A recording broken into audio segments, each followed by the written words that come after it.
नमस्ते। Solid facts with Hemant अत्री में आप सबका स्वागत। जैसा आप देख रहे हैं, हेमंत सर हमारे साथ मौजूद हैं। बहुत स्वागत है सर। सर, इस समय ये देखा जा रहा है कि देश का जो नैरेटिव है, राजनीति की जो पूरी विसात है, वो राहुल गांधी बिछा रहे हैं। सारे नैरेटिव राहुल गांधी सेट कर रहे हैं और प्रधानमंत्री होने के बावजूद नरेंद्र मोदी उसमें लगातार फंसते हुए दिखाई दे रहे हैं। एक एक करके सारी भविष्यवाणियां पिछले 11 सालों से जो भी बात राहुल गांधी कह रहे हैं, जो चिंता वो जाहिर कर रहे हैं, वो सारी चिंताएं सच साबित हो रही हैं और देश के लोगों को वो मार झेलनी पड़ रही है। एक के बाद एक लगातार 11 सालों से एक न एक भयंकर मार देश की जनता झेल रही है। और मोदी जी हर बार राहुल गांधी जब वो कहते हैं तो पूरी भाजपा झों करके एकदम से पड़ जाती है राहुल पे कि राहुल ऐसी बात कर रहे हैं, राष्ट्रद्रोही राष्ट्रद्रोही राष्ट्रद्रोही, और फाइनली वही मार आके जनता पे पड़ जाती है। तो इसको कुल मिला के यहीं से शुरू करें कि कैसे समझा जाए, कैसे देखा जाए। क्या आज की जो सियासत है उसकी धुरी राहुल गांधी बन चुके हैं? राम प्रकाश जी नमस्कार, आपको सारे दर्शक साथियों को भी। देखिए, पिछले एक साल में अगर सवा साल की बात करें, लास्ट ईयर जब चुनाव का परिणाम आया, उसके बाद देश के अंदर गुपचुप एक बहुत बड़ा बदलाव आ गया राम प्रकाश जी। और वो बदलाव क्या आ गया है, बड़ा गुपचुप आया है, उसको लोग मॉनिटर नहीं कर पा रहे, समझ नहीं पा रहे, क्योंकि सारा का सारा इकोसिस्टम इस तरीके का बढ़ गया है। लेकिन अगर आप हकीकत में देखेंगे, प्रधानमंत्री निश्चित तौर पर मोदी जी है, इसमें कोई शक नहीं है, लेकिन पूरा जो एजेंडा और नैरेटिव की जो सेटिंग की बात है, वो कंप्लीटली राहुल गांधी के हाथ में। और ये सब कोई भी बात इसमें से हवा हवाई नहीं है। आज संडे का दिन है, मुझे लगता है दर्शकों को भी आज समय मिलेगा इन सारी चीजों को सोचने का, विश्लेषण करने का और वास्तव में ये देखने का कि देश जा कहां रहा है और किस तरीके का प्रचार हो रहा है। चुनाव परिणाम आपने देखे कि किस तरीके से तमाम खेल के बावजूद सरकार 240 पे आके सिमट गई और दो बैसाखियां, एक चंद्रबाबू नायडू की और एक नीतीश, उस पे आके ठीक। जैसे ही चुनाव परिणाम आए, सबसे पहला काम क्या हुआ, राहुल गांधी ने केवल एक ट्वीट किया, लेटरल एंट्री, जो बैकडोर से बीजेपी के, आरएसएस के और कॉर्पोरेट स्पॉन्सर्ड कैंडिडेट्स होते थे, उनको डायरेक्टर लेवल पे कुछ समय के लिए पदस्थापित करने का बात। जैसे ही राहुल गांधी ने वो ट्वीट किया, आपने देखा कितने गोली की गति से किस तरीके से वो वापस स्कीम ही वापस ले ली गई। और कैसे जितेंद्र सिंह ने क्या कहा कि प्रधानमंत्री जी की हिदायत मिली है कि इसको रीडू करके दोबारा से लागू करें, क्योंकि उसमें आरक्षण की व्यवस्था नहीं थी। और राहुल गांधी ने उस बात को उठाया कि किस तरीके से बैकडोर की एंट्री दे रहे। तो ये एक शुरुआत थी कि कैसे राहुल गांधी एजेंडा सेट करेंगे और मोदी उस पर चलने पर मजबूर होंगे। और यहीं से बेसिकली सारी की सारी चीजों का पर्दाफाश होना शुरू हुआ और बीजेपी तुरंत बैकफुट पर आनी शुरू हुई। एक चीज नहीं, ऐसी तमाम ऐसी चीजें हैं जिसमें कॉर्पोरेट भी था, जिसमें तमाम चीजें थी, वो आपने धीरे धीरे करके देखी। एक ट्वीट के ऊपर एक स्कीम वापस हुई। उसके बाद आपने सबसे बड़ा मुद्दा क्या देखा, जातिगत जनगणना। इतना बड़ा जो पहलगांव का नरसंहार हुआ, सारी बात हुई, उसके बाद राहुल गांधी लगातार, आपको पता है, पिछले चुनाव के अंदर जातिगत जनगणना का मुद्दा पूरे चुनाव के अंदर उठा करके चल रहे थे। और Modi, RSS, BJP, IT cell और सारे पोमेरियन पालतू मीडिया जितना है, वो उसको देश को बांटने का, इसके बांटने का, उसके बांटने का, तमाम तरह की चीजें लगातार उसको प्रचारित करते रहे। और पहलगांव हमले और ऑपरेशन सिंदूर के बीच वन फाइन आफ्टरनून सरकार से घोषणा आ गई कि सरकार जातिगत जनगणना कराएगी। तो ये कोई छोटी बहुत बात नहीं है, ये मेजर पॉलिसी शिफ्ट था, न केवल बीजेपी बल्कि आरएसएस की स्कीम ऑफ थिंग्स। उसको भी छोड़ दीजिए। चुनाव के दौरान देखिए आप, चुनाव के दौरान और चुनाव के तत्काल राहुल गांधी ने पूरे देश में घूम घूम कर अलग जगाई कि ये संविधान को अपहरण करके संविधान में बदलाव करना चाहते हैं। वो हर जगह संवैधानिक किताब लेके घूमने लगे, चुनाव में भी और चुनाव के बाद। पहले बीजेपी उस पर लगातार अवॉइड करती रही उसको, और आखिर में जब ये लगा कि नहीं अब तो फंस गए बुरे तरीके से, then they had to publicly say कि नहीं, हम संविधान में संशोधन नहीं करेंगे। यानी कि वही राहुल गांधी की लाइन होगी। ये 3 बैक टू बैक घटनाएं हुई। अब जो चौथी और लेटेस्ट है, उसको देख के तो सारा देश हैरान। फर्जी वोटों का मुद्दा। राहुल गांधी ने क्या किया, बेंगलुरु की पार्लियामेंट, सेंट्रल बेंगलुरु की एक सीट, उसकी एक विधानसभा महादेवपुर, उस पर 6 महीने लगा करके इन हाउस और पूरी रिसर्च की, और उस पर क्या कहा कि इस तरीके से 1,250,000 वोट है फर्जी। पूरी भाजपा, पूरी आईटी सेल, सब कुछ, सारे पोमेरियन मीडिया, इलेक्शन कमीशन, सूत्रों के मुताबिक कोशिश की राहुल गांधी को डराने की, साजिश बताने की, बदनाम करने की और करने की, लेकिन और भटकाने की, नैरेटिव भटकाना उनका मेन शगल है। जब कुछ भी नहीं हुआ तो all of a sudden Hanuman ji आए बीच में। और हनुमान कौन? अमित शाह जी के हनुमान। वो अनुराग ठाकुर उनको कहते हैं, वही आपके मित्र जो है गोली मारो देश को, जो उसके फेम थे। उसके बाद उनको प्रमोशन मिली थी और देश के आयुर्वेद भी मिनिस्टर बन के सरकार का फेस बन गए। वो आए एकदम, और उन्होंने राहुल गांधी को काउंटर करने के चक्कर में अपनी ही सरकार, अपना ही इलेक्शन कमीशन और अपने ही प्रधानमंत्री को संदिग्ध में लाके खड़ा कर। कैसे? उन्होंने कहा कि 6 विदेशी नेताओं, 6 जो अपने विपक्षी नेता हैं, उन सब की सीटों पर वोटों में गड़बड़ी। विपक्ष पिल पड़ा उनके ऊपर और कहा कि आप हमें वाराणसी की सीट कहीं दे दीजिए, पूरे देश की वोटर लिस्ट हमें डिजिटल फॉर्मेट में, मशीन रीडेबल फॉर्मेट में दे दीजिए। भागने की जगह नहीं मिली ना आज तक अनुराग ठाकुर को, ना भाजपा को, ना चुनाव आयोग। ये सारी की सारी चीजें कुछ कह रही है, और ये वो कह रही है कि राहुल गांधी के नैरेटिव पे चलना एक बात, एजेंडा सेटिंग दूसरी बात। अब हालत ये होगी कि बीजेपी उनके ट्रैप में चल के जा रही है।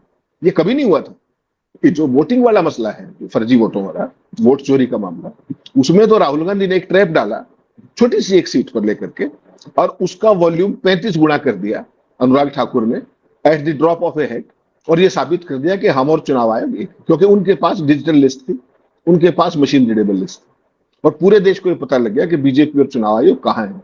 आज बीजेपी चाहकर भी चुनाव आयोग को वो नहीं कर सकती, और चुनाव आयोग जिसने राहुल गांधी को 2 नोटिस दिए थे, वो अनुराग ठाकुर को एक नोटिस भी दिया। ये इसकी बैकग्राउंड है। और इसके बाद आप स्पेसिफिक सवाल पे आए, 2017 से राहुल गांधी क्या बात कर रहे हैं? जब जीएसटी का रिजीम आया, उन्होंने पहले दिन से क्या कहा कि जीएसटी देश में करों को सरलीकरण करने का एक मसला है, इसको आप सरल कीजिए, इसको 2 स्लैब में ला कीजिए। और मोदी सरकार इसको कितने स्लैब में, और हर 6 महीने में, हर दूसरे महीने में, तमाम तरह के खेल। अब प्रधानमंत्री जी चारों तरफ से फंसे हुए, देश की अर्थव्यवस्था का बंटाधार कर दिया, देश में जो कंजम्पशन है, उपभोग जिसको आप कहते हैं, उसकी तबाही कर दी। और कल लाल किले की प्रचार प्राचीर से एक राजा के तौर पर एक घोषणा कर रहे हैं कि इस बार दिवाली पर आपको तोहफा दूंगा। इस बात का तोहफा आप अपने घर से दे रहे हैं क्या? आप अपनी कोर्स करेक्शन कर रहे हैं, आप अपनी गलती को ठीक करना चाह रहे हैं। गलती कहने की बजाय लोगों को दिवाली के गिफ्ट के तौर पर उसको पैक करके देना, ये मोदी सरकार की कोई नई चीज नहीं। चारों तरफ से वाहवाही, जो पॉमेरियन मीडिया हर तरीके से ढोल बजा रहा है कि मोदी ये, मोदी वो। हकीकत में क्या है राम प्रकाश जी, इस जीएसटी ने इस देश के मध्यम वर्ग, लोअर मिडिल वर्ग, सबकी कमर तोड़ के रख दी है, और सरकार की सारी फॉल्ट लाइंस जो इकोनॉमिक पॉलिसीज के ऊपर है, उनको एक्सपोज करके रख दिया है। अगर आप थोड़ा सा इजाजत दें तो ये जो बताना जरूरी है कि ये सरकार प्रचार क्या करती है और हकीकत क्या है। इस देश की सरकार पिछले 11.25 साल से क्या कह रही है कि आबादी 144 करोड़ है और केवल 2.2% लोग इनकम टैक्स देते हैं। यही कह रहे हैं हर जगह। हकीकत क्या है राम प्रकाश जी? वो डायरेक्ट टैक्स है, इनकम टैक्स। इस देश की 144 करोड़ जनता में एक दूध मुंहे बच्चे से लेकर के 100 साल के बुजुर्ग तक एक भी व्यक्ति ऐसा नहीं है जो जीएसटी के दायरे से बाहर है, एक भी। और जो जीएसटी की जो टोटल लास्ट ईयर की कलेक्शन थी 22 लाख करोड़ रुपए है, लगभग 22.08। इसका 2/3 जो टोटल जीएसटी का है वो कौन देता है पता है आपको? देश का 50% लोएस्ट, जो मिनिमम इनकम ग्रुप के लोग हैं, सबसे नीचे वाले, वो इसका 2/3 यानी कि 66% उस पर मार है। और जो टॉप 10% है इनकम वाले, टॉप 10%, उनका जीएसटी में कंट्रीब्यूशन केवल 3% है। ये है मोदी का जीएसटी, और इसका परिणाम देखिए क्या है। गरीब गरीब होता जा रहा है और अमीर कई गुना अमीर होता जा रहा है। और इसकी एक छोटी सी एक झलक और दिखा दूं मैं। टैक्स का मैंने बताया कि 2/3 जीएसटी लोएस्ट 50% लोग दे रहे हैं, 3% जीएसटी टॉप 10% दे रहे हैं। इसको देख लीजिए।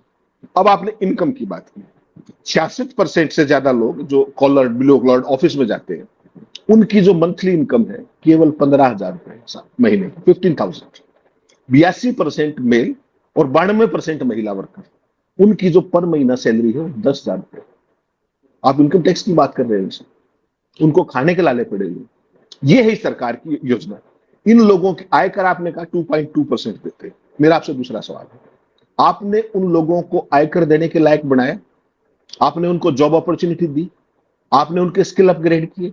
जब किसी का स्किल अपग्रेड होगा तो अपने आप टैक्स की ब्रैकेट में आएगा। जब उसको एम्प्लॉयमेंट अपॉर्चुनिटी बेटर मिलेंगी, वो अपने आप उस पर आएगा। उस पर काम नहीं करना है, जीएसटी थोप दीजिए। आज पेट्रोल और डीजल पे दुनिया में हाईएस्ट हमारे ऊपर जीएसटी, पूरे हिंदुस्तान में, और उसके बावजूद भी उसको कम करने को तैयार नहीं। रशिया से 30% सस्ता कच्चा तेल मिल रहा है आपको, और भारत के लोगों को एक सिंगल पैसे का अगर लाभ हुआ हो तो वो बता दीजिए 2.25 साल में। रही सही कसर, उससे करोड़ों अरबों रुपया कौन कमा रहा है? वही आपके ए जिनकी सरकार है। और हकीकत आप देखेंगे, इस देश की इनकम डिस्पैरिटी देखिएगा, कल्पना करके सिहर जाएंगे।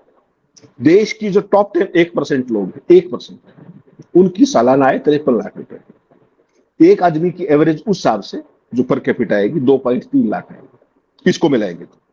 और बॉटम 50% जो लोग हैं, उनकी जो मिडिल जो है, बॉटम 50% की जो वार्षिक आय है वो 71,000 रुपए वार्षिक आय की बात कर रहा हूं। और जो 40% मिडिल है, मिडिल ग्रुप 50 और 40, उनकी जो है वो 1.65 लाख रुपए सालाना। उनसे आप इनकम टैक्स की उम्मीद करते हो, तो इनकम टैक्स तो ले नहीं सकते, तो जीएसटी में उन सबको मार दिया। ये है मोदी सरकार की नीति। और कल लाल किले पे क्या कह रहे थे वो भी एक बार दर्शकों को दिखाना चाहिए। बिल्कुल। मोदी जी जो कल लाल किले पे दर्शकों को कह रहे थे वो एक बार सुनवा दीजिए, तो हमारे दर्शक भी इसको एक बार रिकॉल कर लें। सुनवाइए जरा। आपकी डबल दिवाली का काम मैं करने वाला। इस दिवाली में आपको एक बहुत बड़ा तोहफा देशवासियों को मिलने वाला है। पिछले 8 साल से हमने जीएसटी का बहुत बड़ा रिफॉर्म किया। पूरे देश में टैक्स के बर्डन को कम किया, टैक्स की व्यवस्थाओं को सरल किया, और 8 साल के बाद समय की मांग है कि हम एक बार उसको रिव्यू करें। हमने एक हाई पावर कमेटी को बिठा करके रिव्यू शुरू किया, राज्यों से भी विचार विमर्श किया। और मेरे प्यारे देशवासियों, हम नेक्स्ट जनरेशन जीएसटी रिफॉर्म्स लेकर के आ रहे हैं। ये दिवाली के अंदर आपके लिए तोहफा बन जाएंगे। सामान्य मानवीय की जरूरतों के टैक्स भारी मात्रा में कम कर दिए जाएंगे। बहुत बड़ी सुविधा बढ़ेगी। हमारे एमएसएमई, हमारे लघु उद्यमी, इनको बहुत बड़ा लाभ मिलेगा। रोजमर्रा की चीजें बहुत सस्ती हो जाएगी और उससे इकोनॉमी को भी एक नया बल मिलने वाला है।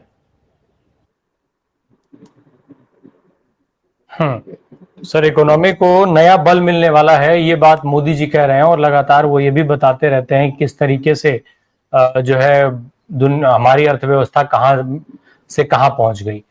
वहीं अगर हम राहुल गांधी की बात करें, नैरेटिव की बात करें, पिछले 11 सालों की अगर हम बात करें, 11 साल में हर बार राहुल गांधी ने जो भी बात कही है वो बात सच साबित हुई है। ये बात चाहे जहां से आप शुरू कर ले जाइए, जीएसटी से लेकर के और आज तक अडानी हो गए, नोटबंदी हो गई, वैक्सीन हो गई, जितने भी मामले उन्होंने गिनवाए, पूरी फहरिस्त है। आप बता भी दीजिएगा एक बार दर्शकों को।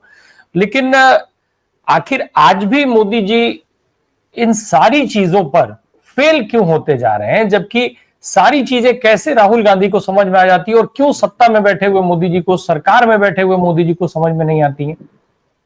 राम प्रकाश जी, बहुत ही गजब सवाल है आपका। इसको अगर एक लाइन में समेटना हो तो वो उसका जवाब केवल इतना है कि अगर कोई व्यक्ति किसी विशेषज्ञ की सुनेगा तो वो कम से कम उसका कंसेप्ट क्लियर होगा कि मैं जो करने जा रहा हूं उसका फॉल आउट क्या होगा। तो मोदी जी के बारे में अभी अमित शाह ने संसद में क्या कहा था राज्यसभा में, आपको ध्यान होगा कि वो ज्यादा सुनने में भरोसा नहीं रखते। ये अमित शाह जी ने कहा, बैनर आपने देखा। ये संसद में कहा उन्होंने, राज्यसभा में जब कहा ना कि मोदी जी को बुलाइए, तो उन्होंने कहा कि आपके लिए मैं ही बहुत हूं, मोदी जी ज्यादा सुनने में भरोसा नहीं करते। तो मोदी जी ने बताई दिया वो पढ़ते कैसे, वो यूं पढ़ते हैं, नॉन बायोलॉजिकल है ना, वैसे पढ़ लेते हैं एक बार, फिर उनको याद रहते हैं। तो जो आदमी, देखिए हर आदमी को, राम प्रकाश जी, हर विषय की समझ नहीं हो सकती है, तो आप भी मानेंगे। हम भी सारी चीजें रिसर्च करके, पढ़ के, विशेषज्ञों से बात करके बैठते हैं, यहाँ दर्शकों से बात करने में। मोदी जी को पहली बात तो सुनने का वो नहीं है, पढ़ने का नहीं है, और किसी को उनको बताने की हिम्मत भी नहीं है। ये हकीकत है। ये जो जीएसटी का भाषण सुनवाया आपने, जिस दिन जीएसटी लागू हुआ था उस दिन से लेकर राहुल गांधी के मैंने ट्वीट भेजे, वो दिखाइएगा सारे दर्शकों को, किस तरीके से वो पहले दिन से यही बात कह रहे हैं जो मोदी जी ने आज कही है। तो होना ये चाहिए था कि ये कोर्स करेक्शन है जो विपक्ष के दबाव में लाल किले की प्राचीर से आपको कहनी पड़ी, देश की बर्बाद होती अर्थव्यवस्था को लेकर। उसको उस रूप में स्वीकार करने की बजाय मोदी जी ने दिवाली का तोहफा और जीएसटी की रिकैलिब्रेशन बताया। जबकि वो मजबूरी बन चुकी है आपकी, और वो आपका पॉलिसी फेल्योर है। दूसरा शब्द उन्होंने कहा कि एमएसएमई के लिए बहुत बड़ा ये तोहफा होगा। एमएसएमई को बर्बाद किसने किया?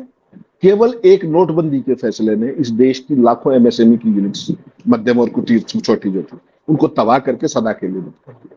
ये मोदी जी का विजन था। आज तक उन्होंने ये नहीं बताया कि नोटबंदी किसके कहने से की थी। हमें तो पता है, मुझे आपको तो किसके कहने से की थी, क्यों की थी, किसका काला सफेद हो रहा था, किसके दफ्तर बने पूरे देश में, वो एक अलग पक्ष है। लेकिन कोई सुनेगा, कोई पूछेगा, तभी तो आपको कोई बताएगा कि ये ठीक है, ये गलत है। उल्टा आप इसको कंपेयर कीजिए राहुल गांधी से। हर विषय के ऊपर जितनी भी बातें आज तक है, आपको गिनवाता जाऊंगा, दर्शकों को सोचना चाहिए कि ये हो क्या रहा है। मोदी सरकार बनी 2014 में। पहली घटना यू टर्न की कौन सी थी, आपको ध्यान है? भूमि अधिग्रहण बिल 2015 में। राहुल गांधी ने सिंगल हैंडेडली उसका विरोध किया।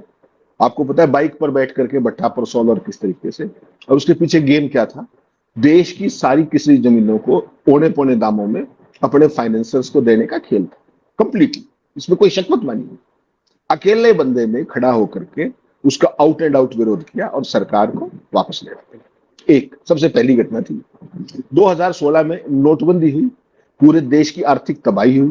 डॉक्टर मनमोहन सिंह ने हमें क्या कहा कि साहब 2% जो आपकी जीडीपी है वो 10 साल के लिए बर्बाद कर दी। आपके सामने परिणाम।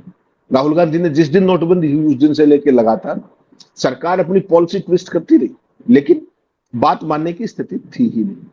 दूसरी, जीएसटी 2017 में आया, उसको पहले दिन से लेकर के आज 2025 तक राहुल गांधी के सारे ट्वीट दिखा दीजिए, सारी की सारी चीजें ब्लैक एंड व्हाइट में साफ हो जाएगी। उसके बाद आप चल पड़िए कृषि कानून 2020-21। हेड्स ऑफ टू हमारे फार्मर्स, लाखों किसान हरियाणा, पंजाब के, वेस्टर्न यूपी के सड़कों पर आए, लेकिन विपक्ष का भी सपोर्ट था। मेन आंदोलन किसानों का था। उसके बाद कृषि कानून वापस करने पड़े, ये मोदी सरकार की वजह से। उसके बाद आप चल पड़िए कोविड मैनेजमेंट में जो इस देश में बर्बादी और तबाही की गई 2020-21 में। जैसे ही लॉकडाउन की बात और मैं कोविड मैनेजमेंट की, राहुल गांधी ने एक एक पॉइंट बताया, और वो बात सारी कालांतर में यू की सच हो। 19-21 का भी अंतर होता, आप बताएं। अग्निपथ योजना युवाओं के लिए 2022 से लेकर 25 तक जो कुछ उन्होंने कहा था, उसमें क्या गलती मिली, आप बता दीजिए। नागरिकता संशोधन कानून लागू किया, उसके बाद उसका इंप्लीमेंटेशन रेफर किया, हाँ या नहीं किया हो तो बता दीजिए। उसके बाद श्रमिक कानूनों में सुधार की बात थी, वो सारे के सारे। आधार की अनिवार्य लिंकेज, रेट्रोस्पेक्टिव टैक्सेशन 2021 की आपको याद होगी, बेरोजगारी, असमानता, electoral bond, PM cares, Rafale, Pegasus, Chinese invasion in Ladakh, और ये लिस्ट आप इसको सैकड़ों तक ले जा सकते हैं। ये वो सारी बातें हैं जो राहुल गांधी ने एक एक बात की। आपने तो 11 कही ना, ये तो बहुत ज्यादा है, और अब भी गिनती जाएगी। ये बेसिकली क्या है, एक हद तक कंसेप्ट की क्लैरिटी गवर्नेंस के अंदर। हर आदमी हर विषय का एक्सपर्ट नहीं होता। इकोनॉमिक्स के आप हो सकते हैं, सोशल साइंसेज का मैं हो सकता हूं, कोई किसी तीसरी चीज का हो सकता है। सरकार एक आदमी भी चला सकता है। कैबिनेट की जरूरत क्यों पड़ती है डेमोक्रेसी में? ताकि तमाम विचार आए अलग अलग पक्ष से, अलग अलग विशेषज्ञता के लोग आए।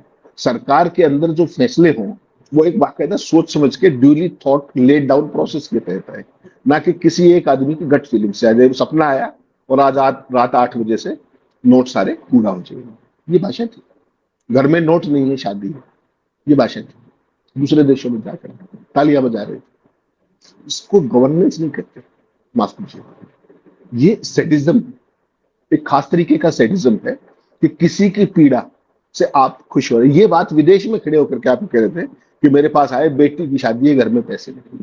ये देश का प्रधानमंत्री कह रहा है, जो इस देश का अभिभावक है। ये कौन सी मानसिकता है राम प्रकाश ने, कि आपके अंदर अपनी समझ नहीं है और कोई आपको समझा नहीं सकता, और कोई समझाए तो उसको पप्पू डिक्लेयर कर दो, उसको पीछे सारी आईटी सेल छोड़ दो, उसके पीछे ट्रोल लगा दो, उसके पीछे पॉमेरियन मीडिया लगा दो, और खुद इन सारी चीजों से ऊपर है। तो ये 11.25 साल का जो सफर था, जो कृषि भूमि अधिग्रहण बिल से शुरू हुआ था, वो आज आके जीएसटी पे टिका है। और मोदी जी को अगर कोई भी और प्रधानमंत्री होता तो उसको विपक्ष के फीडबैक की सराहना करनी चाहिए। ये जो चीजें है ना, 2024 के बाद किस तरीके से राहुल गांधी एजेंडा सेट कर रहे हैं, ये तो अब तात्कालिक हमने की। अगर हकीकत में देखेंगे तो जिस व्यक्ति को पप्पू साबित करने के लिए आपने करोड़ों अरबों खरबों रुपए मीडिया को बांटे एक खास अंदाज में, उसी व्यक्ति ने हर क्रिटिकल मुद्दे पर, चाहे वो विदेश नीति का मामला हो, चाहे पहलगाम का मसला हो, चाहे वो ऑपरेशन सिंदूर का मामला हो, यू कीप काउंटिंग, वो आदमी किसी भी फ्रंट पर आज तक गलत नहीं हुआ। और जो मोदी जी के दावे थे, नोटबंदी इस देश का समकालीन इतिहास का सबसे डिजास्टर्स फैसला था, सबसे डिजास्टर्स। और डॉक्टर मनमोहन सिंह ने मुझे बताया इंटरव्यू कि इससे झटके से उबर पाने में दशकों लगेंगे आपको। उसके बावजूद भी क्या मोदी जी ने सुना किसी को? उस टाइम तो डॉक्टर मनमोहन सिंह थे, उनसे राय ले सकते थे। उन्होंने आरबीआई के गवर्नर से भी उचित बात करना उचित नहीं समझा। तो आप सोचिए कि आरबीआई का गवर्नर कहीं है, इनके फैसले कहीं है, कौन कराता है? नोटबंदी से आतंकवाद खत्म हो जाएगा, हो गया क्या? काला धन खत्म हो गया क्या?